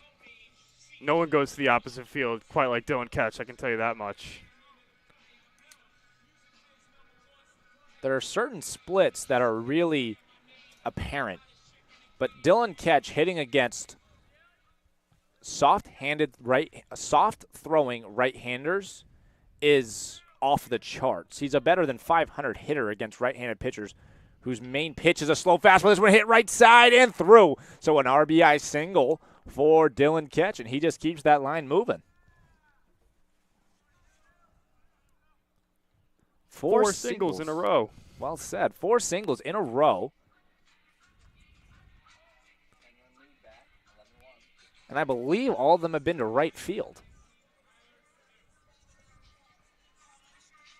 Here's Canu on the day. He's 2 for 3 with a double and a single. Ground out to third.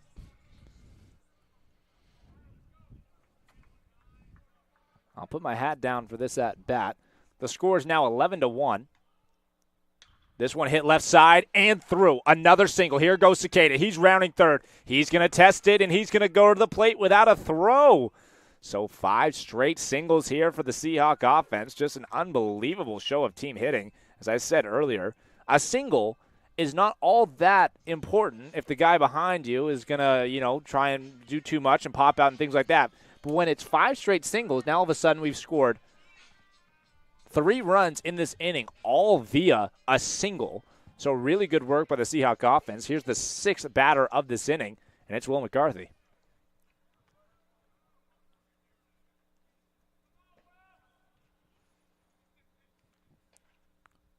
First pitch to him, curveball down, well down.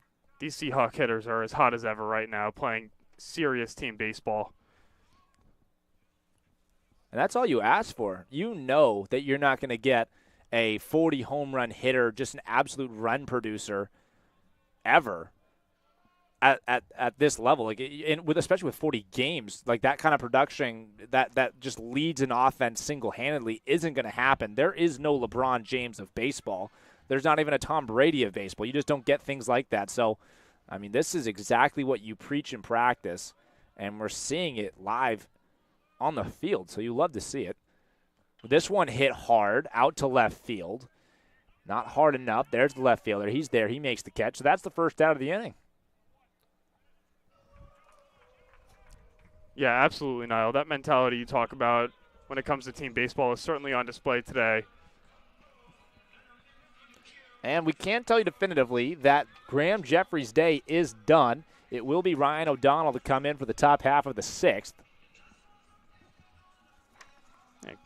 Graham's final line today, 5 innings pitched, 1 earned run, 2 hits, 1 walk, and 9 strikeouts. He looked great.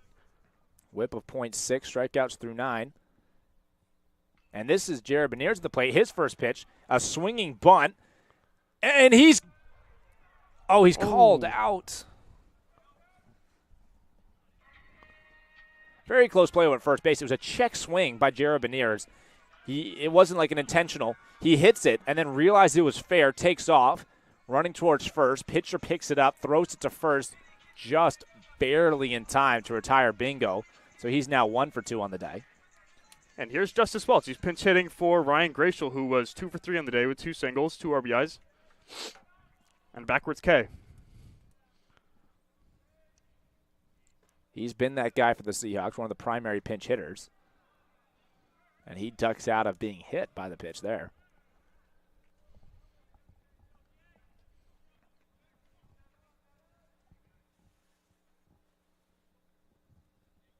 Seems like the umpire is telling the Seahawks to get back in the dugout. He was certainly saying something.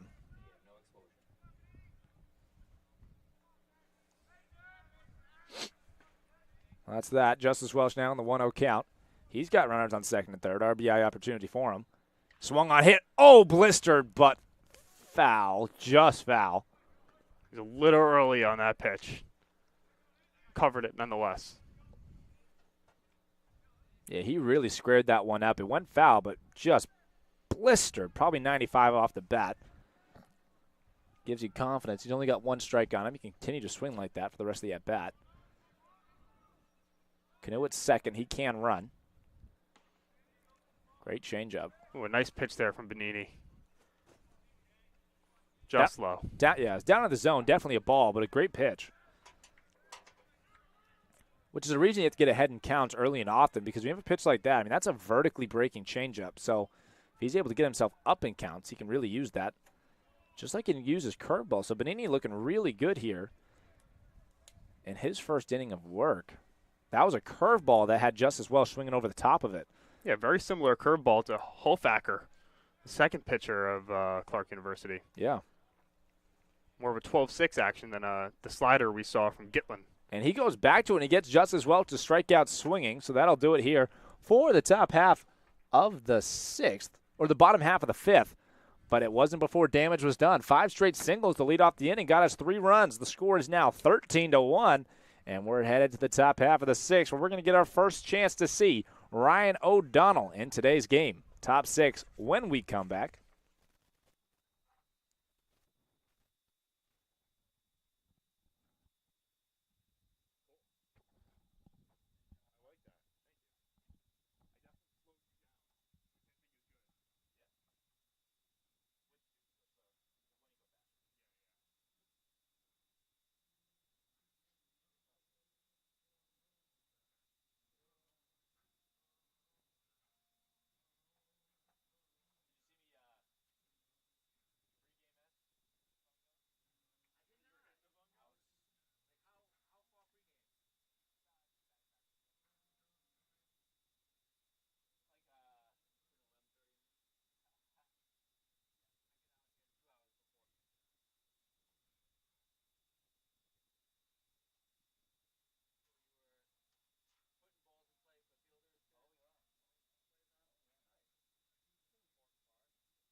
And welcome back to the bottom half of the sixth inning. Niles Silverman joined along by Mike Pizzi.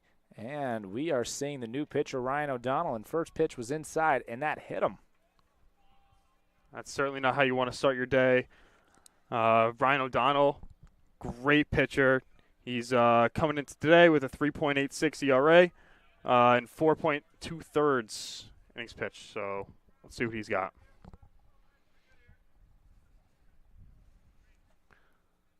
And it is now Duran, the leadoff hitter. Up here in the top half of the sixth. First pitch to him as well is up and in. So both pitches have been fastballs to right-handed hitters that are up and in. O'Donnell now has his set here in the 1-0 count. Swung on, hit left side. There's Cicada. Fields it cleanly. Throws second time in first. In time for the 6-4-3 double play. Beautiful defense by some great defenders. Dustin Cicada fields it cleanly. Throws second base. Kyle Platt's there. Catches it. Throws first in time for the 6-4-3. Just how you draw it up. That's how you erase a lead-off hit by pitch. Can't draw it up better than that, Mike. Yeah, great execution all the way around. Ryan O'Donnell, fastball, slider, changeup guy. It's a really well-executed changeup there. Gets the ground ball to Dusty. And a great turn from Platt there at second. Yeah, fast hands across the infield. And that's exactly right. With a changeup guy like Ryan O'Donnell, who will go to his changeup all the time, like often, not only to left-handed hitters. That's kind of what you use it for, is to get ground ball-inducing plays. This one hit up the middle, and that's going to be a single. Jared Meniere's there to cut it off, and he throws it back in.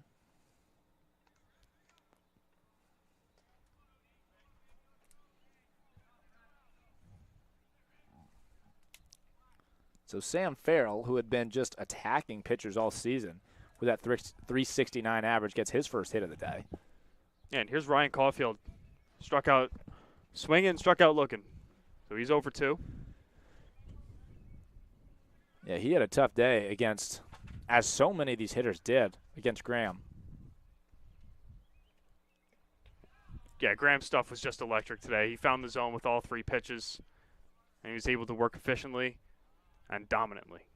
Yeah, when you're working efficiently like that, you just prevent the hitters from seeing all that many of your pitches. So if they have to face you for the second time and they've only seen, let's say, your fastball and your curveball, you know you're showing them something that their eyes haven't seen yet, which is the changeup that you throw. And when you can mix that with a fastball that they always have to be paying attention to, just because it's not easy to stay on top of a 90-mile-an-hour fastball. It really can be detrimental to a hitter when they have to go through the lineup for a second time. And there's Kyle Platt making it look easy. Tough ball to his left. He gets down on one knee, fields it, throws to first in time, and that will retire the Curry offense here in the top half of the sixth. The Seahawks are coming up for their last at-bats of the day in the bottom half of the sixth, and that'll be up when we come back.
And welcome back to bottom six baseball. Leading it off for the Seahawks is Tyler Petrosino.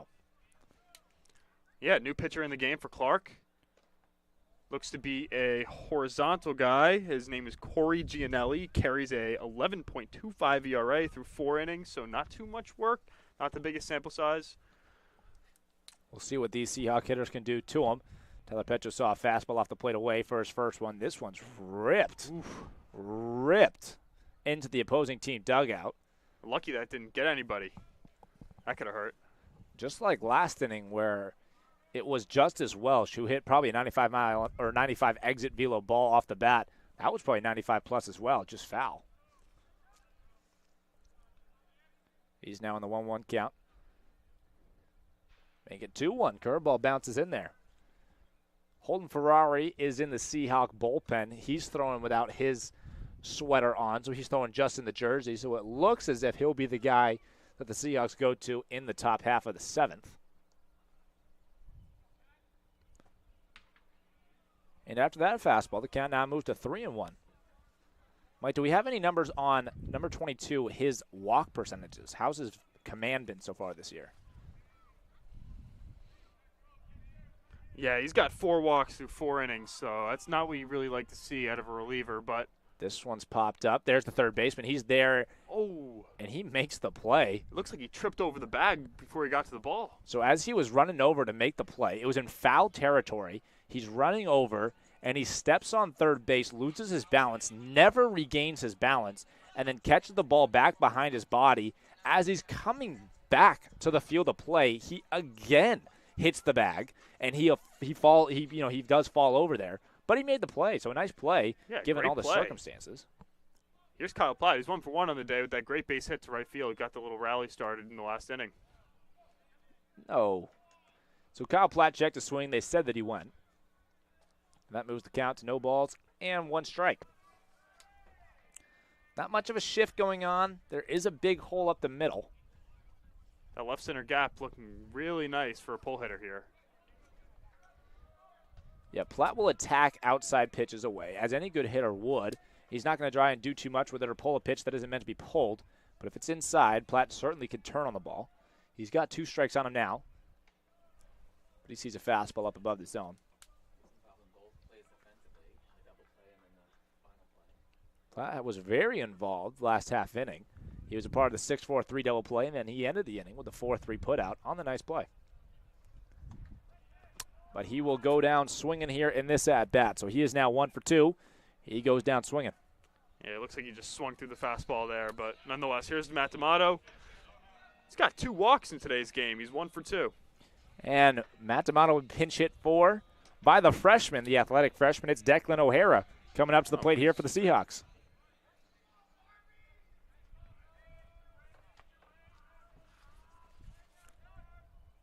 Gianelli's first pitch, fastball. Above the hands, Declan swings, just misses. Yeah, Declan, only 4 at-bats on the year, but he's got a hit. That came down in Florida, his first hit of the year, a double. Continued. This one, he just missed it. So he has 2 good swings here in this at-bat. Absolutely nothing to show for it. He's actually in a really tough count, 0-2, but he has 2 good swings. His first swing, he kept his hands even and just missed at an elevated fastball. And then this one barreled the ball. It just went foul. So he's done all the things the right way. He's in a very tough spot. No balls, 2 strikes. The pitch swung on again, fouled off. He shortened his swing on that one. Declan's got some sneaky power, but on a no-2 count, we'll see him try to shorten up and poke one to right field here. Yeah, good approach. Now again, Gianelli. He has his set. 0-2 pitch, good hold. Nice curveball there. A sweeping curveball from Gianelli. Broke from the outside part of the plate down towards Declan, his shoelaces. He stayed off of it. That can be a tempting pitch to go after.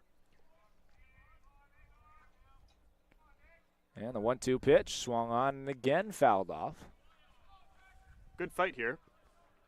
It's the 4th pitcher today for Clark University, and they have another arm up and ready in the bullpen, it seems like.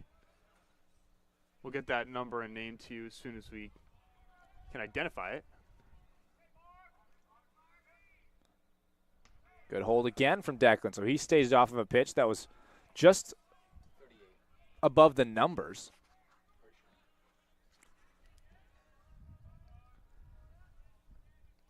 And now it's a 2-2 pitch. Gianelli has his set. He fires home and gets Declan to swing over the top of it. So that'll be it here for the bottom of the 6th.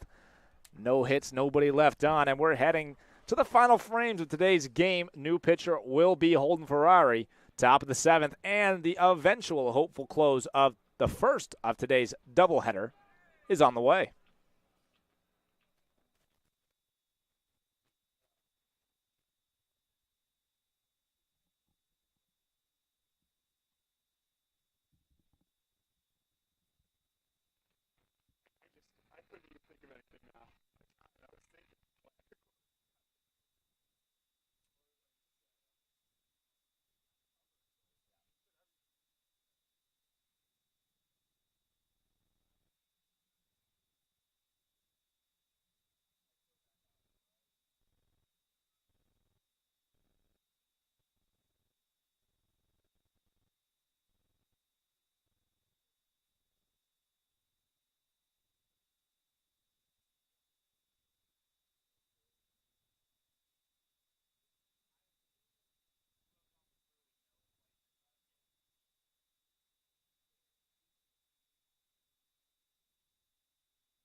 And welcome back to the top half of the 7th inning. We are watching Holden Ferrari try and close it out here for the Seahawks. And his first pitch is down for a ball.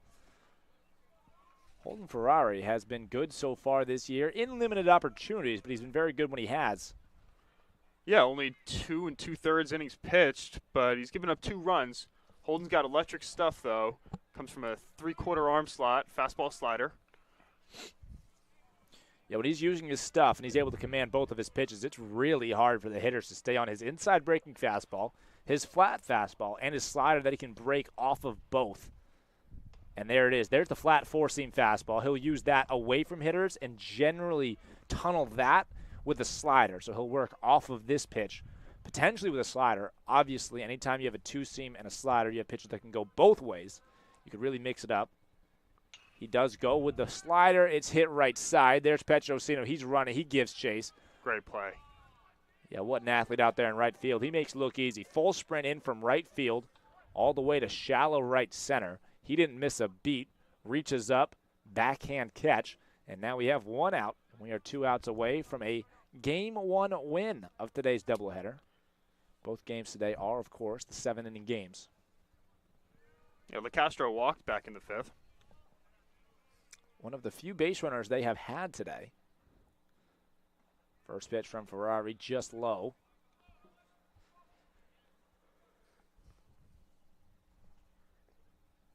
Last inning, Ryan O'Donnell worked extremely efficiently, only 8 pitches. You always make it easy on yourself when you're able to generate those double plays. 2 outs, 1 pitch. That can go a long way. Ferrari now down on the count 2-0, looking for a strike here, fastball. It is the fastball, swung on, foul back, count moves 2 balls, 1 strike. Yeah, Ferrari's attacking the low part of the zone today. That's generally where he'd prefer to stay, just because that slider of his is a horizontally breaking pitch, not a vertically breaking pitch. It's a very good 2-point pitch. And so he looks to attack the bottom half of the zone and makes that slider look all that more enticing because he really doesn't want to have that slider be used in a kind of have to have a strike here count. So he wants to attack you low and then generate a swing and a miss on a slider that's more than 2 balls off the plate. New catcher in the game is Gianfranco Messina.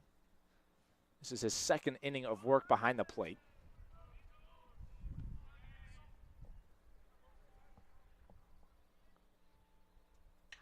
This one hit very hard right side. Petrosino's getting another chance to play some baseball.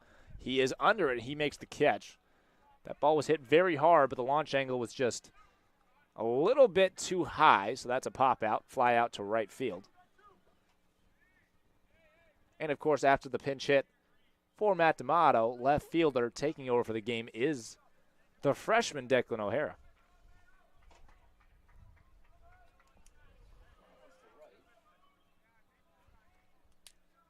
First 2 batters Ferrari's face both flied out to right. And now Rolnick starts him off with the strike. Rolnick is the last hope here for Clark University. He has struck out in both of his attempts at the plate. Both of the strikeouts came against starter Graham Jeffries, but now Holden Ferrari in a strikeout count of his own. It's 0-2. He just blows him away with that high heat there. Yeah, there was the four-seam fastball. Now here is Ferrari, 0-2. He has his set. The 0-2 pitch. Fastball down, just missed. See if Holden goes to the well here and hits him with the back foot slider.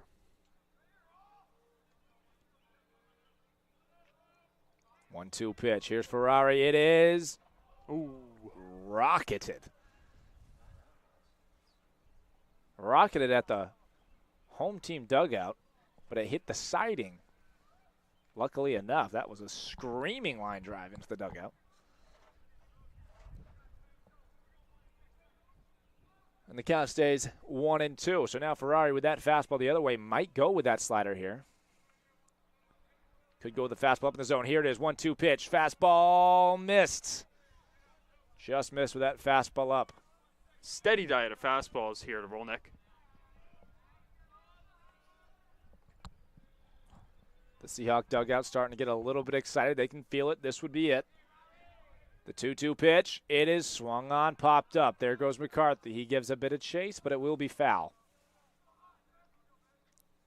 The infield shifted. Cicada playing over second base. So he's playing on the edge of the outfield grass, directly in line with second base. Kyle Platt is moved over to shallow right field, playing a little bit behind the edge of the grass, and Will McCarthy's playing shortstop position.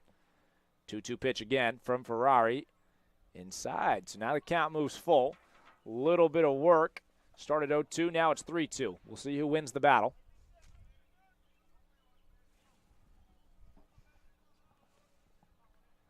This will be the 8th pitch of the at-bat here to Rolnick. Hopefully the 8th and final. Here's Ferrari. 3-2 pitch on the way. Swung on, fouled off. Right side. A quality at-bat nonetheless that Niall has described for you earlier in the game.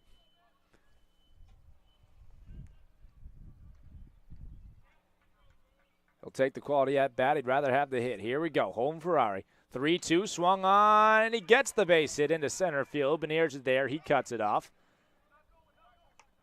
And Rolnick gets his first hit of the day. So now there's a runner on first. And that brings up Sullivan. Nice piece of hitting there from Rolnick, putting it the other way. Very. Left center gap. One of the things that you always love about the, seniors, and especially players like Jared Beniers, he isn't a captain, but he composes himself like a captain. He's very well respected on his team. As he's fielding that ball and throwing it back in, he is, he's telling his guys, not going. Like, I'm quoting him here, not going. He's saying to them, letting them know that they have time to field that ball, take their time, and just kind of process, have the ball rather than turning around and immediately having to fire it. Yeah, that's exactly what you want out of your, senior leader, center fielder, is some exemplary communication skills. Exactly right. Ferrari facing his fourth batter of the inning, Sullivan. It's a 1-1 count. Shift is off. Will McCarthy back to the regular. Everybody back to the regular positions. Beniers shaded slightly towards right center, but nothing real. Good pitch there from Ferrari, and now once again he is one strike away from ending this one. Painting the low half of the zone right there. Yeah, he has been staying down and away from hitters. Here he goes. Might use the slider. 1-2. He has his set. There's the windup and the 1-2 pitch. It is the slider. Great block from Gianfranco Messina there. Absolutely. Diving to his right to make that block.